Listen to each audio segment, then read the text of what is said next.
हाय, hello, नमस्कार. मी अश्विनी मगर. स्वागत आहे आपलं अश्विनी किचन अँड इन्फोटेनमेंट मध्ये. चला मग पाहूया आपली कटलेट रेसिपी. रेसिपी पाहायला जाण्या अगोदर आपण कोणी जर आपल्या चॅनेलला सबस्क्राईब नसेल केलं तर प्लीज जाऊन आपल्या चॅनेलला सबस्क्राईब करा आणि इंस्टा आणि फेसबुकला फॉलो करायला विसरू नका. चला तर मग आता आपण पाहूया आपली कटलेट रेसिपी. कटलेट रेसिपीसाठी लागणारं साहित्य आहे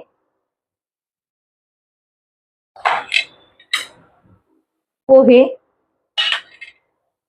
किसलेला बटाटा, शिमला मिर्च, टोमॅटो, कांदा आणि गाजर. मसाल्यामध्ये लागणार आहे आपल्याला हळद, धना पावडर, मिरची पावडर,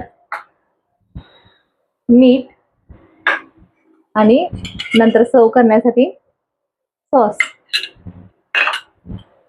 आणि तेल. आता आपण तेल गरम करायला ठेवतोय. तोपर्यंत आपण हे मिश्रण एकत्र करून सर्वप्रथम पोहे घेतलेत आपण. त्याच्यानंतर किसलेला बटाटा,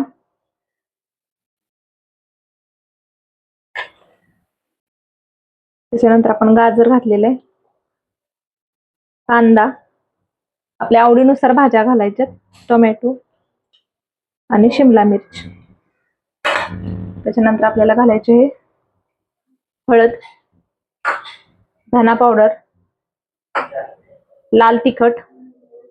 लाल तिखट ही आपण आपल्या चवीनुसार घालायचं आहे. त्याच्यानंतर घालायचंय आपल्याला मीठ. मीठ हे चवीनुसार घालायचंय. आता हे सर्व मिश्रण आपण मळून घेणार आहोत छानपैकी. असं मिश्रण आपल्याला मळून घ्यायचं आहे. असं एकसारखं झालं पाहिजे पूर्ण. त्याच्या गोल आकाराचे आपल्याला कटलेट्स बनवून घ्यायचे आहेत. आपले कटलेट बनवून रेडी झालेले आहेत. आता आपण कटलेट तळायला घेऊयात. आता मी कढईमध्ये तेल गरम करायला ठेवलं होतं, त्याच्यामध्ये आपले कटलेट घालून घेते. आपले कटलेट तळून होत आहेत तोपर्यंत तुम्ही आपल्या चॅनलला सबस्क्राईब करून घ्या. मस्त आपले कटलेट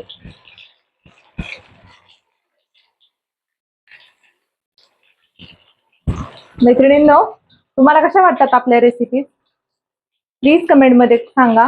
आपल्या रेसिपीज तुम्हाला आवडतात, अजून काय त्याच्यामध्ये सुधारणा केली पाहिजे. आता आपले कटलेट काढून घेऊयात. आपले कटलेट तळून झालेले आहेत. खूप खूप क्रिस्पी असे आपले कटलेट झालेले आहेत. पाहू शकता तुम्ही, खूप असे क्रिस्पी झालेत, मस्त असे दिसतायत. पाहू शकता तुम्ही आपले कटलेट कसे झालेले आहेत. मैत्रिणींनो, प्लीज हे कटलेट तुम्ही ट्राय करा आणि कसे बनतात मला कमेंट बॉक्स मध्ये नक्की सांगा.